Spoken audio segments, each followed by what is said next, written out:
One thing that is unique about Imam Jamil al-Amin is that he was a person not only of strength, committed to the struggle, but he was a person who had courage. Something that many of us today lack. His life changed so much. You have to know him before and you have to know him afterwards.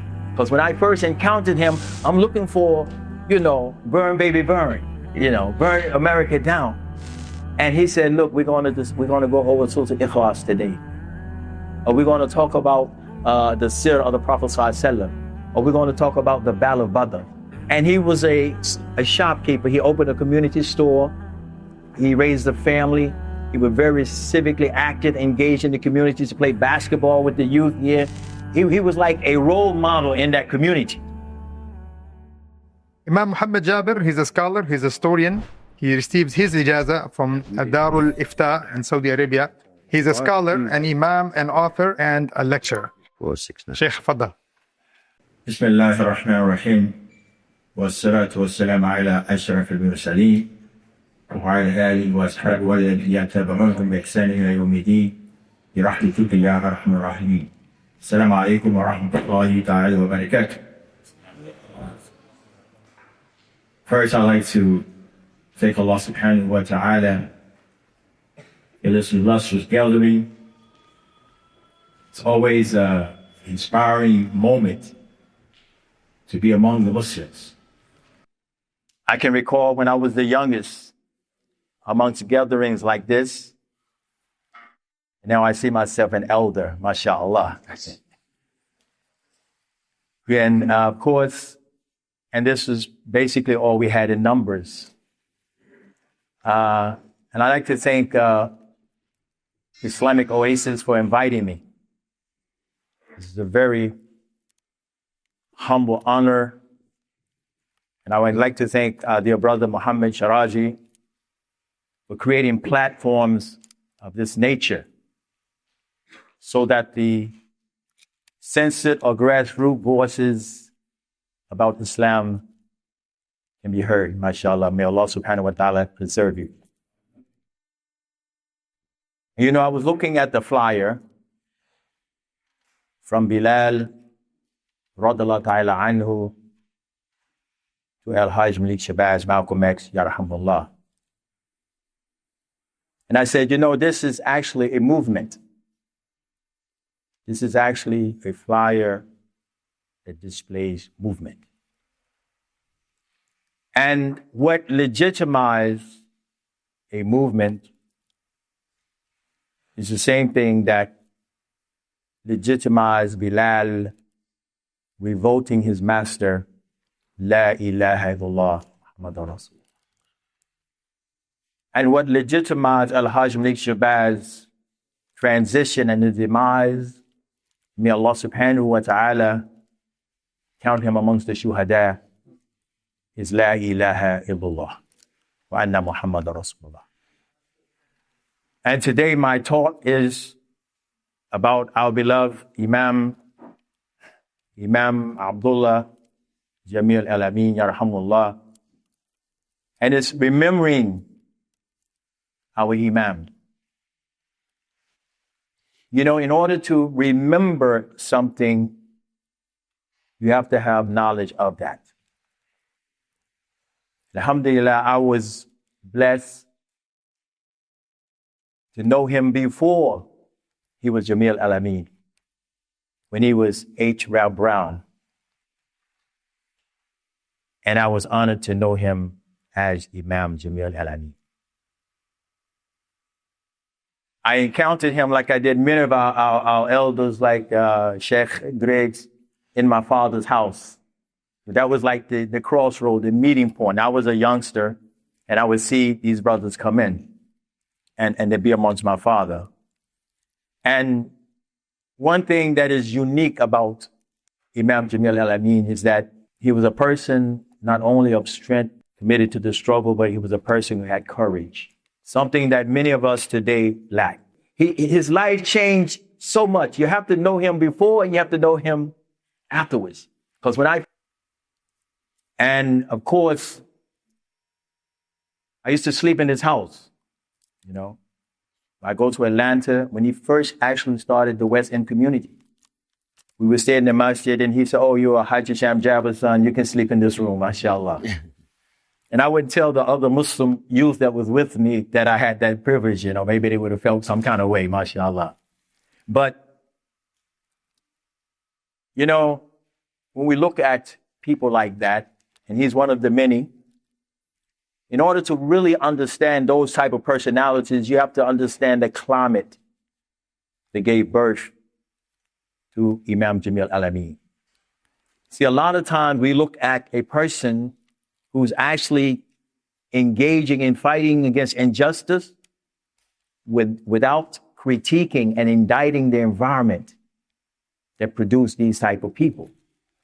So his struggle, of course, when he was in the Black Power movement struggle, was justified by the level of injustice that was being levied towards people of color. You see, I always say that leaders are born.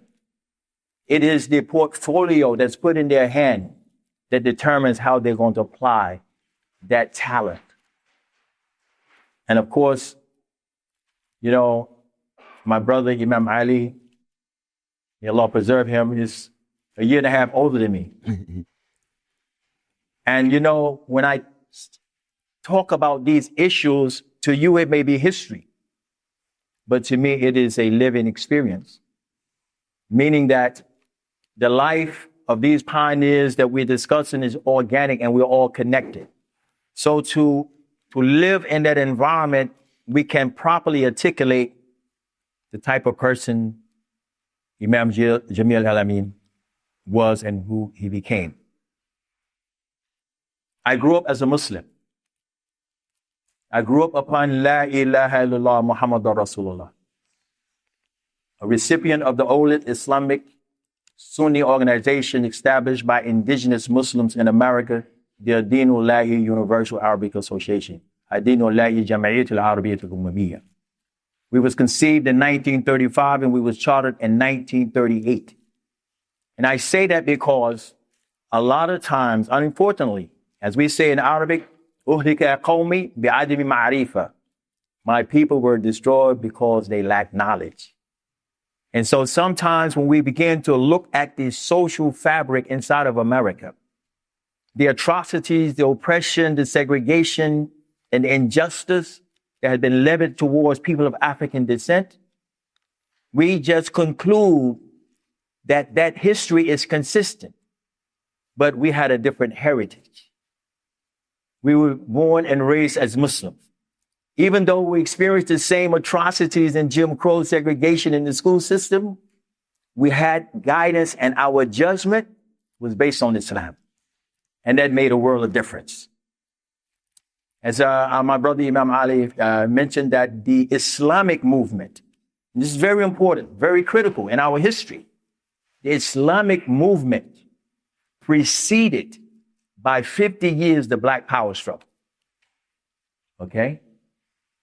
Meaning that when, after the Emancipation Proclamation in 1865, we had 100 years of Jim Crow until the signing of the Civil Rights Bill in 1964. So between that time lapse, okay, it was Jim Crow legislation. So, but Islam came through the front, trying to bring justice, because of course we know inside of Islam is adil, is justice. So those early pioneers started out with Islam. Starting from, as you know, we had the migration of the Syrians. I'm saying this to give you some type of reference, some context of the life of Jamil al-Amin and his outrage and his fight against injustice and what caused him to evolve into the Shahada of La ilaha Muhammadur Rasulullah. When we're talking about segregation, it didn't matter whether you were born on the side of justice, where you deemed those people who was trying to acquire their justice as a threat, or whether you was born on the other side of injustice. It didn't matter. You could not integrate. For example, if there was a white establishment, restaurant, for example, and he allowed someone of color to eat inside of his restaurant from the goodness of his heart, then he would have been indicted and cited and fined. If he had a hotel, if he was not employed in the kitchen, and he allowed you to book a room, he would be indicted and cited and fined. So it went both ways. So even our brothers and sisters who came by the way of the Levant, from Syria, from Lebanon, from Turkey, from those areas, in order to enter into the American borders, they had to be reclassified as whites. Meaning that after a generation or two, they began to adopt the same racist attitudes and outlook on people of color because they were in white establishments. So, and I'm saying that to say that it created a rift between our Syrian, Lebanese, Turkish brothers trying to integrate and assist people of color, those of African descent, and when they were trying to establish Islam. There were some unique situations like Sheikhuna Seti Majid from Sudan, who came in 1904 to America, and in Detroit and Chicago, working with the early revival of Islam. I would say Islamic, like the Moorish Science Temple. They didn't have Islam, but they were Islamic. Okay? Then we had Dus Ali, okay, who worked with the Muslim Society of America. And it was through this effort that Professor Muhammad Izzuddin, right, who was the co-signer of Drew Ali for the Moorish Science Temple, which is actually the Moorish Temple of Science first. He defected because of Drew Ali proclaiming himself as a prophet, and he introduced the Circle 7, and he rejected, and he went to Turkey, and then from that to Al-Azhar, and he came back in 1935. And I'm saying that now, if you look at this picture here, this is a picture of the first United Muslim Conference or convention, whatever you want to call it, in America. And if you look at this picture, this photo, it is a picture of diversity, 1943 in Philadelphia at the YMCA. And it just shows you, and this is in the 40s. Now, the Black Power movement came in 1966. There was no Black Power structured movement until the assassination of Al-Hajj Malik Shabazz. Why is that? First and foremost, as we know, and we're going to talk about Al-Hajj Malik Shabazz tomorrow, I don't want to mix the two, is that, and we have in our archives 617 declassified FBI files on our organization, starting in the 1940s, meaning there was a concerted effort from the powers that be to stop the growth of Islam. And Al-Hajj Malik Shabazz was given permission, okay? He was given a license for 10 years to preach nationalism, Pan-Africanism, anti-hate rhetoric. No one touched him. But soon as in 1964, April 8th, he took Shahada. And that was the year of the Hajj. And he made the pilgrimage. And he came back with a different paradigm. He didn't last 11 months. So as long as the Black ideal was being propagated in America, it served to advantage for the segregation laws. As long as you don't want to be separate, then you're promoting the segregation laws. But when Al-Hajj Malik came back and said, I want to get involved in the civil rights, and I want to take it to the level of the human rights, now you're in trouble because you're talking to people abroad about injustice in America. So after the assassination, which is an execution, an assassination is different from a murder because it has political connections, okay, intersect with an interest group. Now the people that were actually, and believe it or not, the Black Panther Party, 1966, was fueled by Muslims. because they had lost patience. Once they lost, because this is why in Islam, we have heroes. Every time, Allah subhanahu wa ta'ala call one of them back, Allah will give us another one. So we don't get fixed in time where we can't keep moving. If the companions, radiyallahu ta'ala anhum jami'an, would have stopped upon the death of the Prophet sallallahu alaihi wasallam, then Islam would not have left Mecca and Medina. So what happened is, upon the assassination of Al-Hajj Malik Shabazz, Yahmullah, the Panther Party and the Black Power movement, it started from that. And they began to pick up weapons. And it became what we call a militant type style resistant movement. And it just, and I always say, they always say behind every good man is a good woman. Is that, everyone know about that? And I say behind every movement, there's a handler. There's an invested group there that's looking for some type of result. So Islam, being marginalized in America, went consistent with the decolonization of Africa, because the socialists came into Africa and they was bidding for those concessions. And at that particular time, 65% of the African states were Muslim. Think about it: Algeria, Sudan, Egypt, Libya. You're talking about Al-Maghrib, Morocco, to Chad, all of these, Niger. It was Muslim country. So the socialists came in, and the platform for socialism is atheism. So they was trying to uproot the idea of Islam so it would not re-establish itself upon the demise of the Ottoman Empire.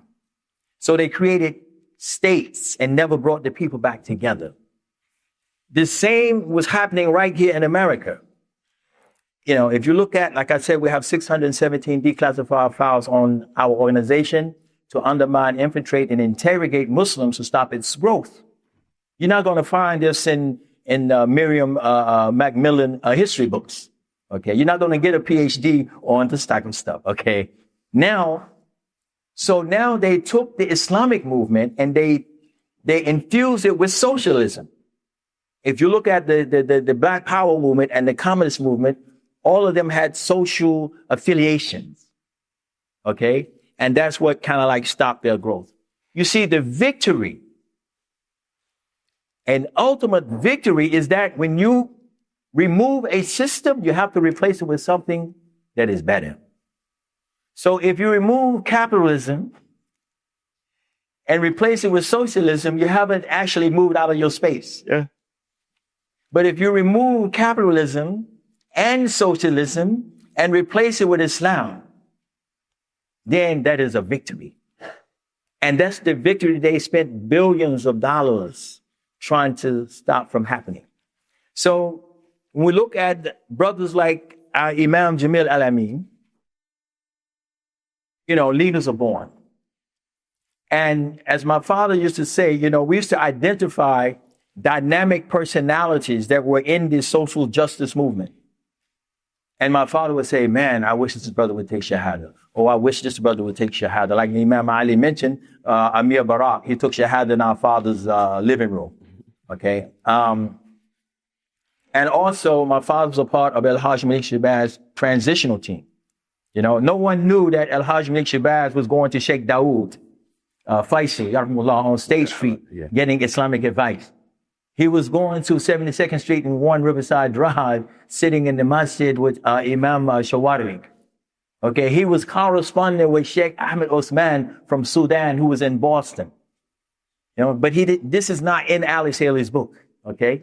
Because if he would have exposed or disclosed his involvement with the Sunni, then of course he would have met the demise much earlier.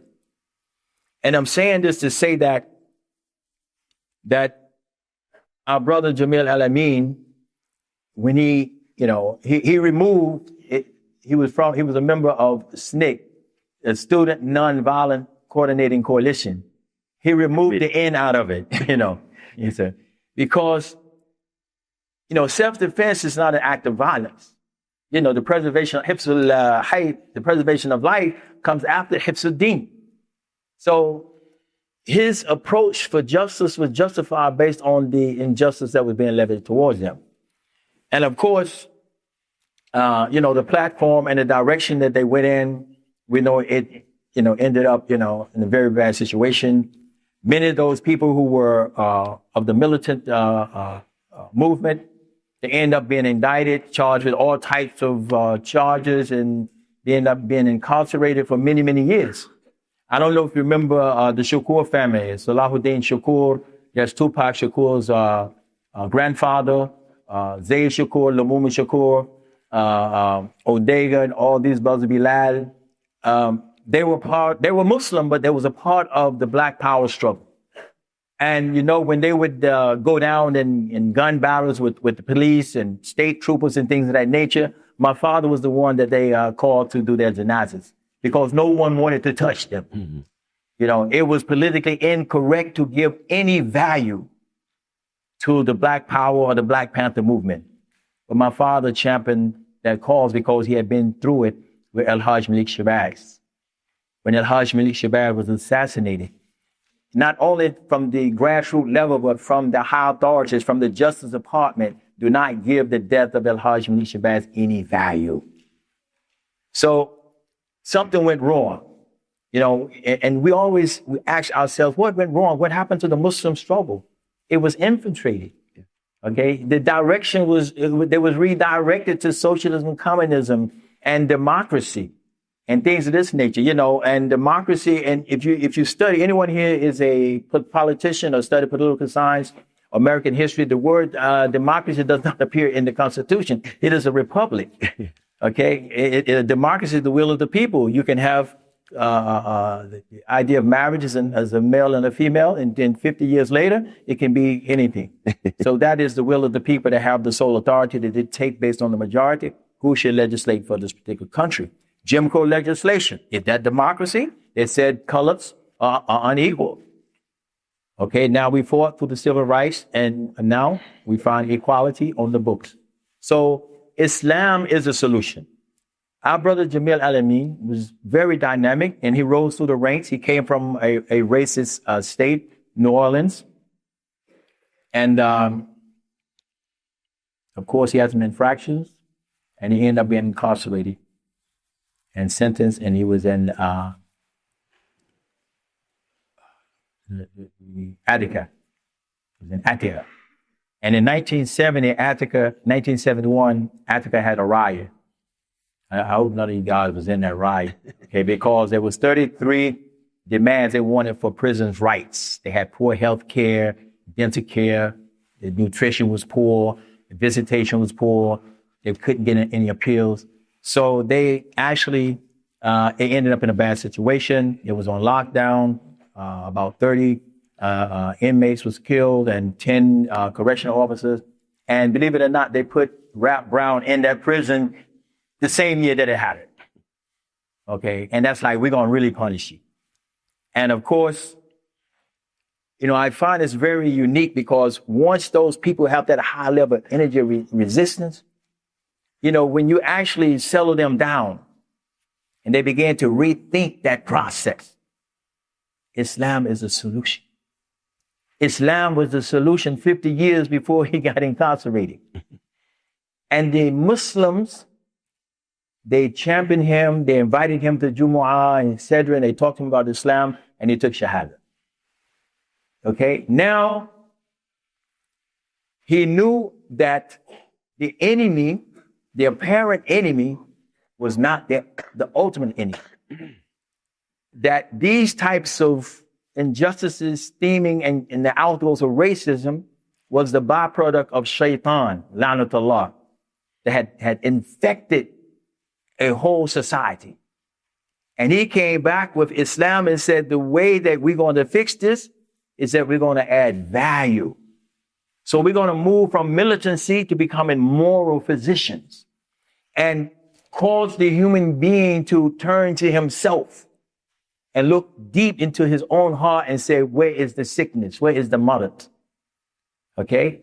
His life changed so much. You have to know him before and you have to know him afterwards. Because when I first encountered him, I'm looking for, burn, baby, burn, burn America down. And he said, look, we're going to go over Surah Ikhlas today. Or we're going to talk about the seerah of the Prophet Sallallahu Alaihi Wasallam. Or we're going to talk about the Battle of Badr. And he was a shopkeeper. He opened a community store. He raised a family. He was very civically active, engaged in the community to play basketball with the youth here. He was like a role model in that community. Okay? But he has moved from a nationalistic platform to an international platform. In fact, the very same year he was released, he went and made the pilgrimage. And so when you look at his life on a micro scale, it's something like that of Al-Hajj Malik Shabazz. And what happens with those phenomenon, you see the power of Islam. You see the deep reasoning.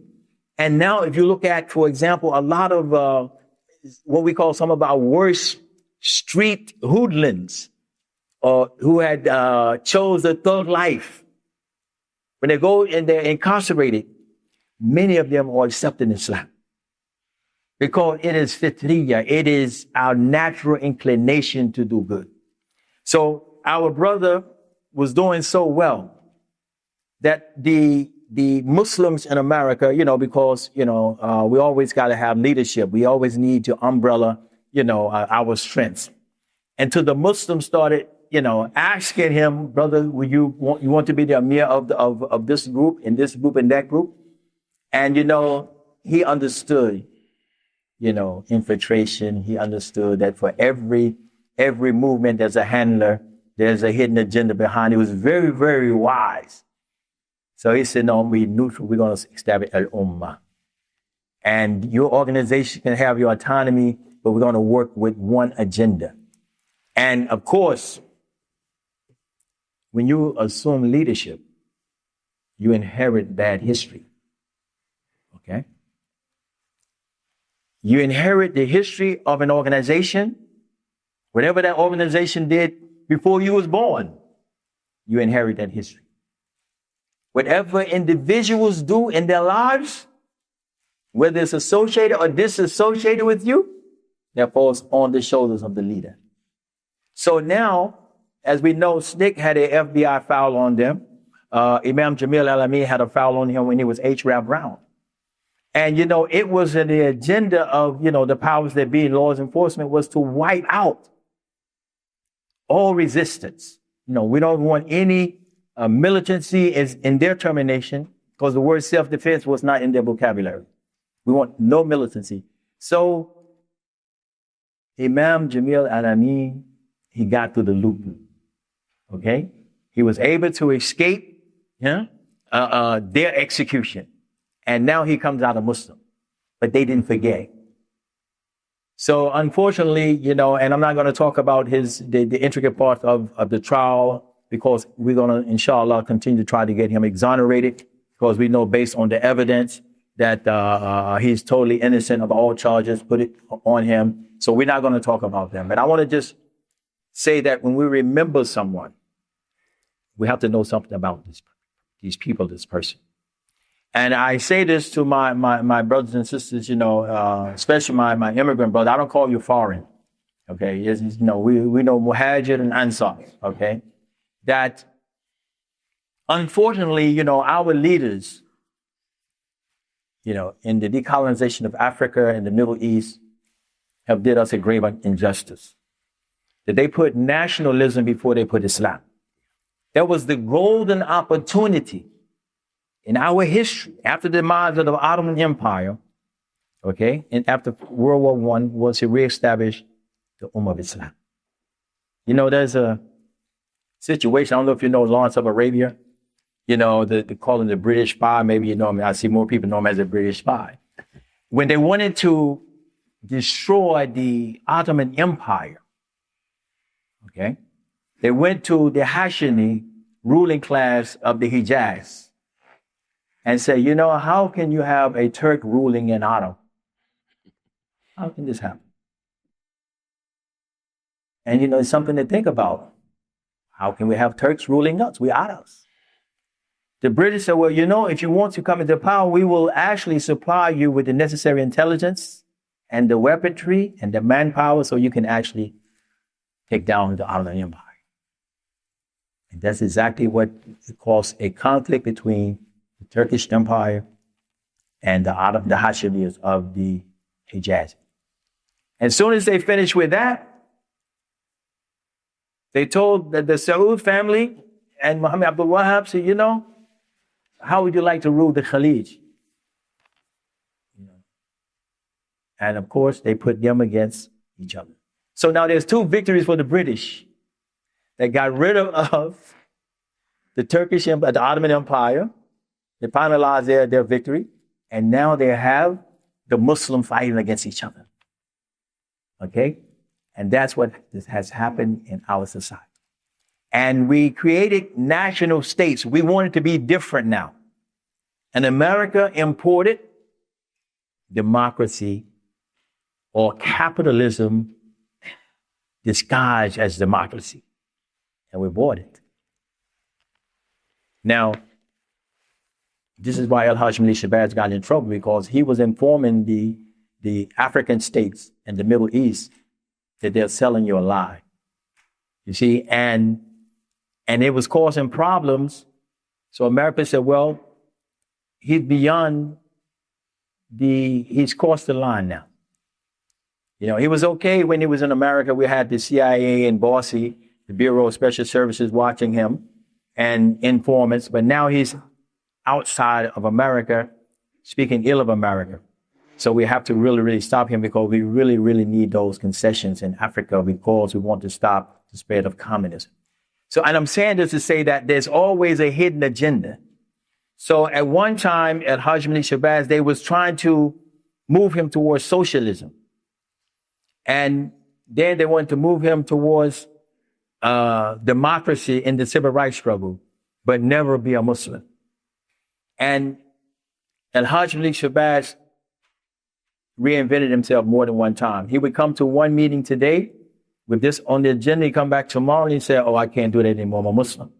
And he even told Imam Muhammad Jaaber that, you know, being a Muslim, I think those organizations I have established will have to be dismantled. And they saw that growth. And they saw the potential of a person like Imam Jamil al-Amin putting those pieces back together, because he was someone that everyone could listen to. He had the ear of the militants, okay, the most vicious and militant people out here, and he had the ear of those humble Muslims who was like that of Musa alayhi salam, idhal ila fir'aun innahu tagha. When Allah said, go to Pharaoh and call him, perhaps he would fear. Perhaps he would change his mind. So, and I'm saying this as my brother Imam Ali said, we grew up knowing that the solution for all the problems that's in all the social scientist books, all the political scientist books, all the problems that infects America come from the lack of Islam.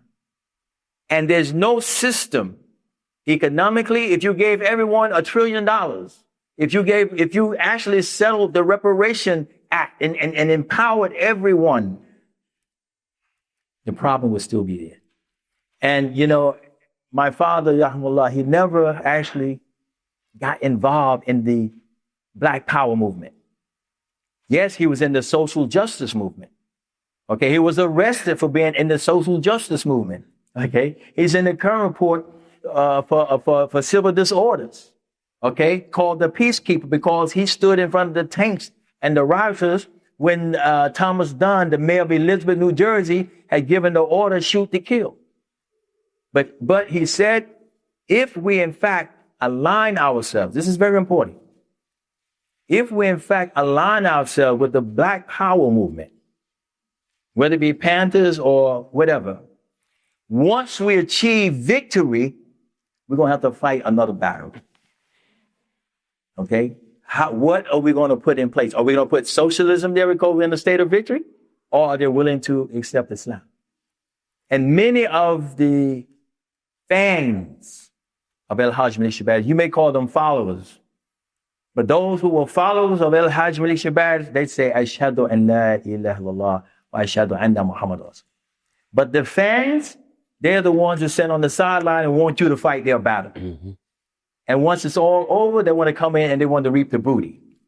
So my father said, if we stay the course, then we will be victorious.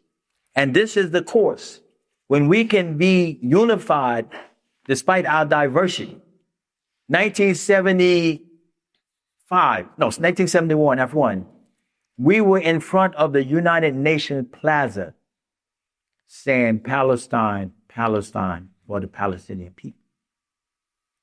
You know, and of course, as our brother mentioned earlier, that there's the African American has no affinity outside of the borders of the 51 states. That's include Israel. There's no affinity. Okay. But I tell them, Ismail alayhi salam, Ismail ibn Ibrahim, wulida fi Palestine. He was born in Palestine.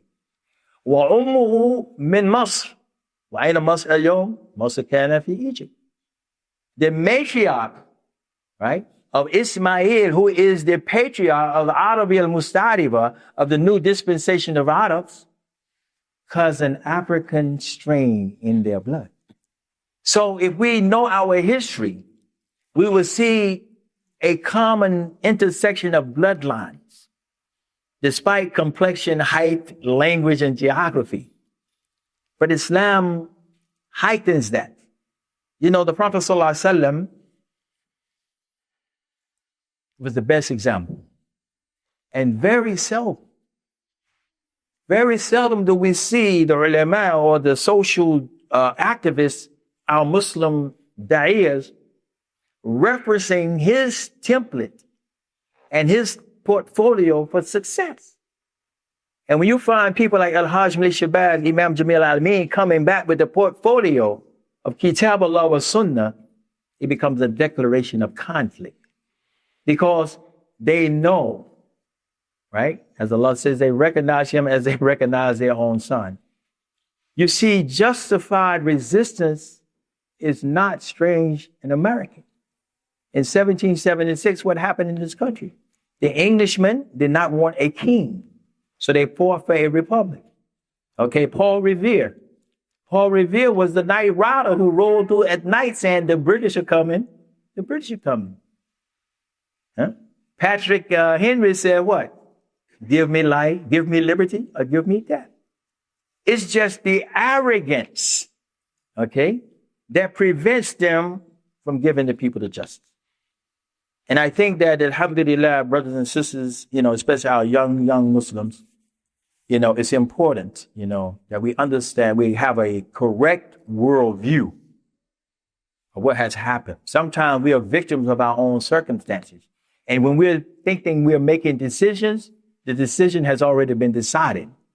If you go out and you buy sodas for your children, you know, you buy different, you know, orange, grape, Pepsi, Coke, whatever, all of them sugar. And then you bring them in the house and the kids, I want this one, I want that. He think he made a choice. You already made a choice for them. You cook, you do a buffet. You have 6 meats and 6 vegetables and 6 starches. They come in and they make these choices. But the choice is already made. So let us not be oblivious of who's controlling the dynamics.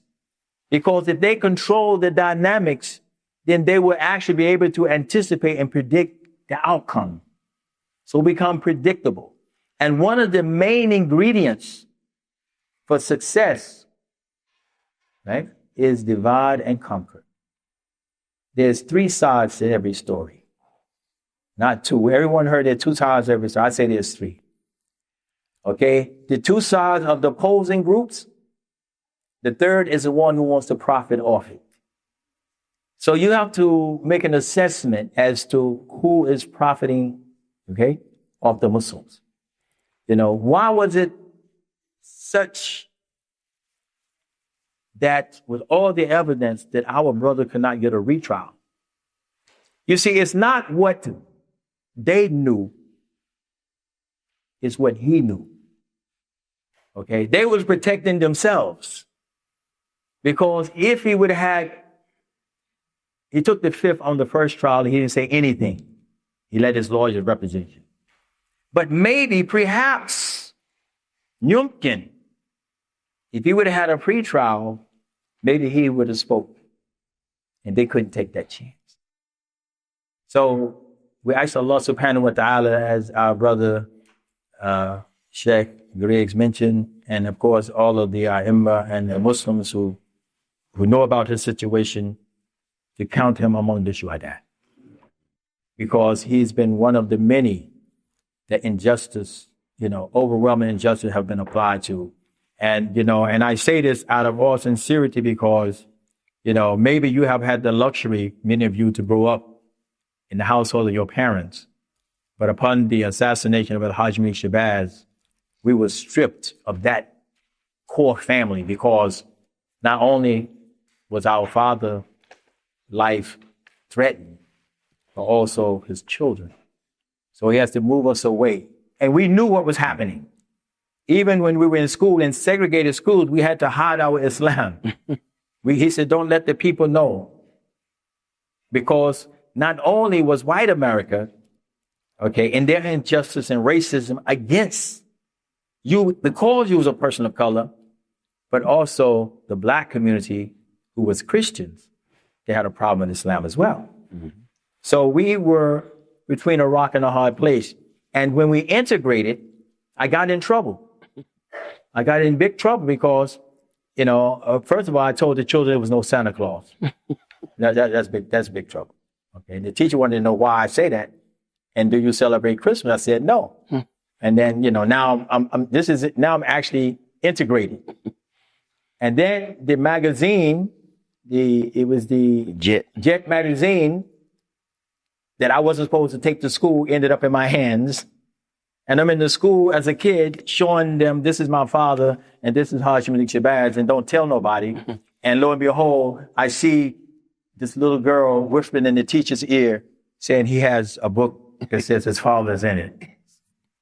So that's very depressing, to have to live in a situation where we had to hide our Islam. But alhamdulillah, we can wear our kufis, we can wear our riyadhs, our dobes, our sisters can, comply to the Islamic Sharia dress. And of course, we're going to fight for them if anyone tries to interfere with that. And I remember when we wore the fez and the turban, the totabush, and the kufi. And now they're making us take that off and wearing the caps. But inshallah ta'ala, may Allah subhanahu wa ta'ala forgive him for all of his shortcomings. Ameen. And grant him the highest paradise. Ameen. Ya Rabbal Alameen. And allow us to join him at the hawd of our beloved Messenger sallallahu alaihi wasallam. And of course, I didn't want to mix his life with Al-Hajj Malik Shabazz, but tomorrow I'm going to do an elaborate, extensive PowerPoint presentation on the life and legacy of Al-Hajj Malik Shabazz. And of course, you're going to see that our brother Jamil al-Amin was the only person you saw in the 60s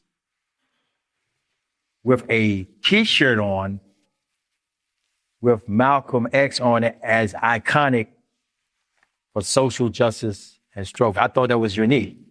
So see, I'm a forensic historian. Didactic means that, I use my lunch money. And if a thought comes to my mind at night, I have to get up and find the answer to it. I'm compelled through my own passion, my own volition to seek the truth and correct the narrative. And I go beyond journalism, just what it's been presented by the view of an author.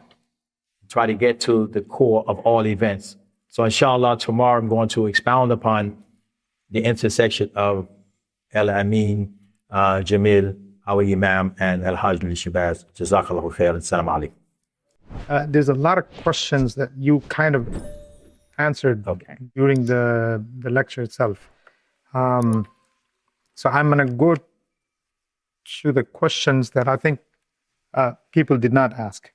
How much time we have, so I can just... So you have till 50, it's 35. Then we'll have Isha at 6:50, it's 10 minutes. And then we have dinner. Inshallah. And you have panel discussion. So you're here. Inshallah. Okay, all right, let me ask you, on the podcast, I guess, if you guys have not seen the podcast, please do go and watch that podcast. A lot of details on there.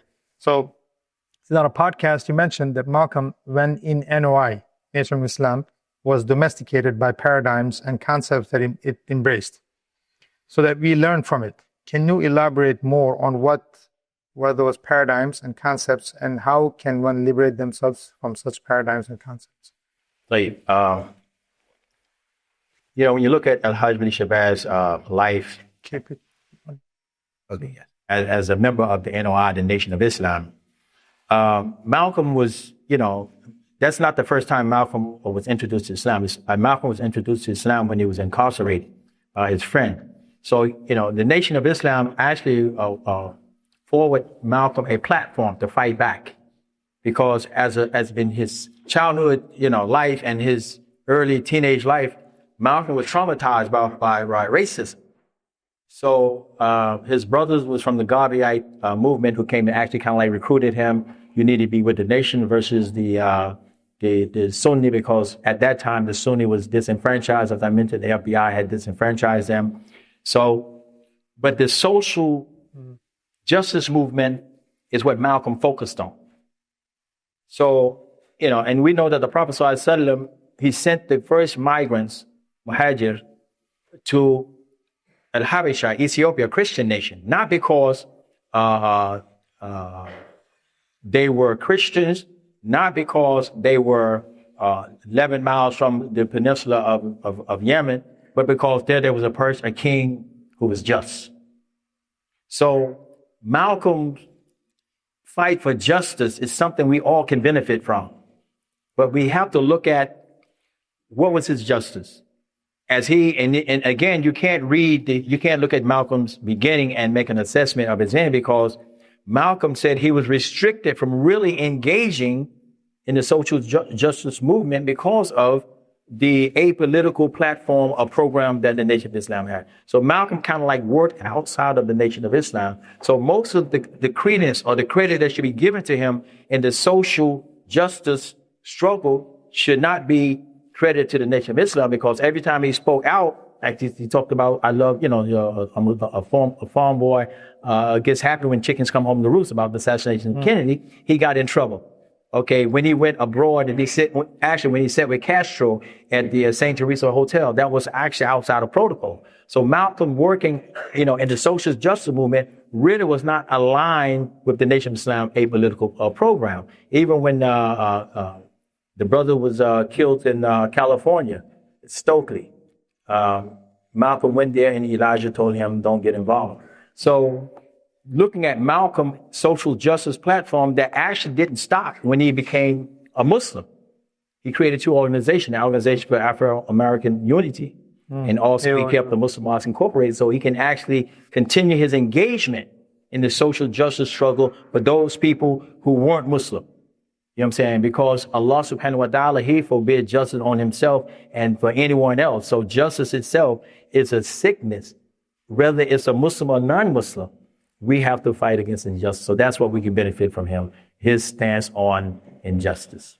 Sheikh, to follow up on that, so we have,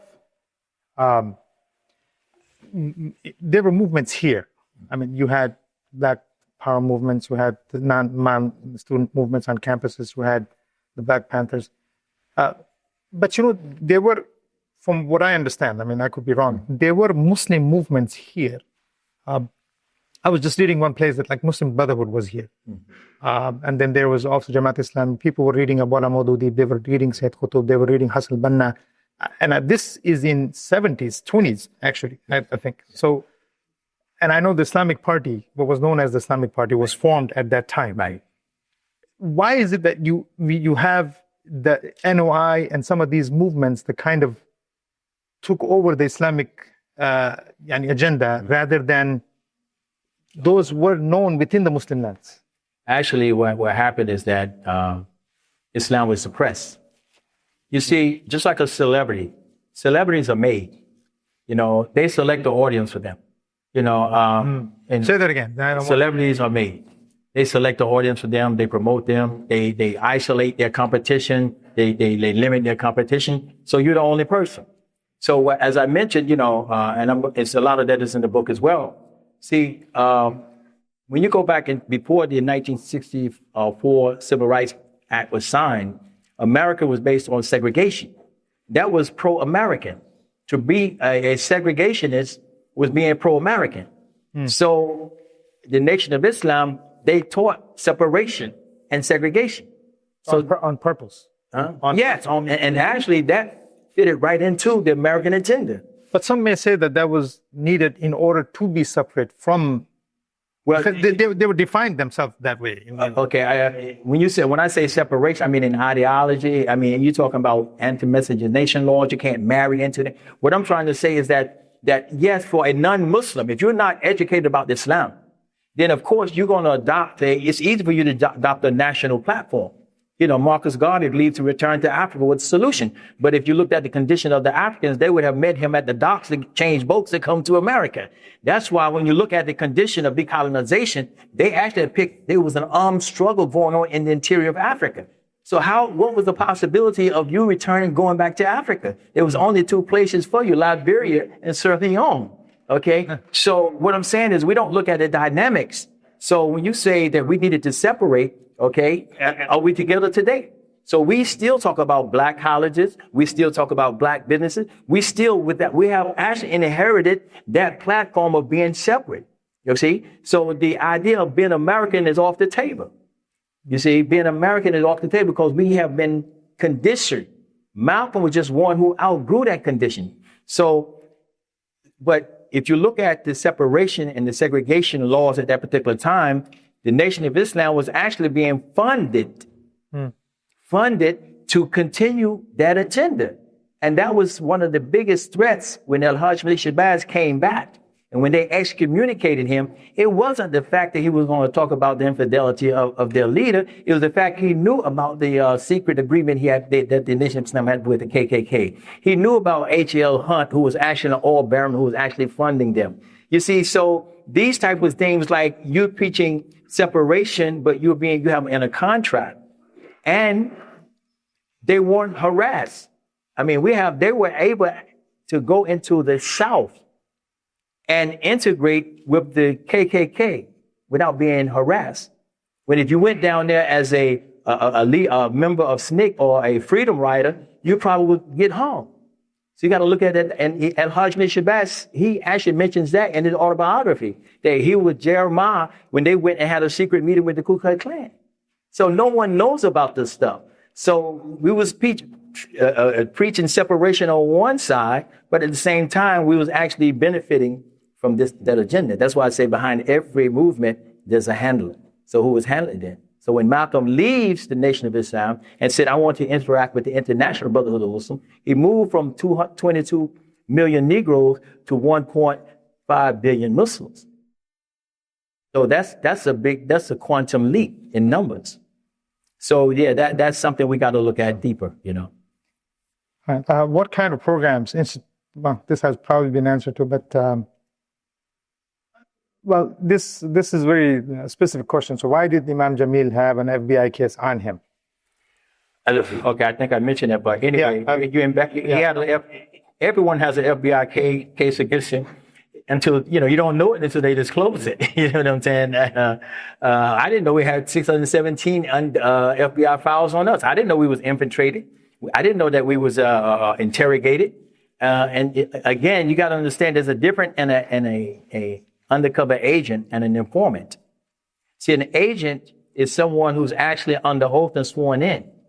An informant is just a freelancer who get paid for taking information. So that's why Al-Hajj Malik Shabazz said, okay, look, I'm surrounded. He couldn't tell the friend from the foe because he was infiltrated. So I'm saying this to say that when you look at the system that we're in, and where we are going, the Prophet ﷺ, he didn't have a secret life. There's nothing that, if you're transparent, This is what gets us in trouble.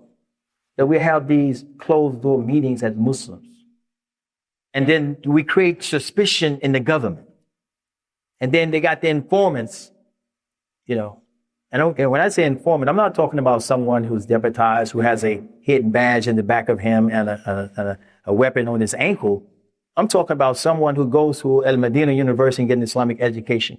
I'm talking about someone who goes to Al Azhar and get an Islamic education, who goes to Georgetown and teach Islamic studies and Islamic politics from a professional professor level.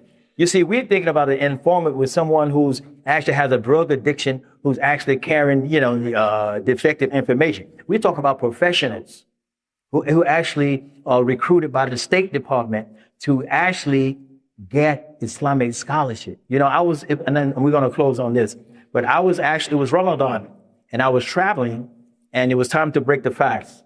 So we stopped in this restaurant to get some water and some, I don't know that we could eat, but I know we could break on a fast. And I heard the people speaking Arabic. And I'm thinking, okay, this Ramadan, kalima Arabiya, we're going to make iftar and Ramadan Mubarak. He said, how you do the greeting? And he said, no, I'm not a Muslim. I said, okay. He said, I'm a Christian. And he said, I'm Hafiz Quran. I'm like, you Hafiz Quran and you're not a Muslim. He said, yeah. He said, what we do is that we compete with the Muslims. So these type of people, when they are seasoned, they utilize them, right, to go, acquire Islamic scholarship, and they come back and they can even be your imam. Allah knows best. But what I'm saying is, if you're a Muslim, it doesn't matter whether he's an informant, because you're speaking the truth. As a Muslim, the book is open. And the Prophet ﷺ was very adamant about, did I deliver the message? Okay? So I'm saying this to say that we should be more open and more transparent in our dawah. And these people who are leaders or da'id should be more accessible. We shouldn't have to put in a resume and a request form, you see, and to sit down and get genuine Islamic information. And they should be transparent as to the agenda that they're propagating and what they're representing and what is the end results, because they're mas'oul. They are responsible for the end results of the Muslims. All right, brothers. We will end with this. That was the last question, inshallah. Okay.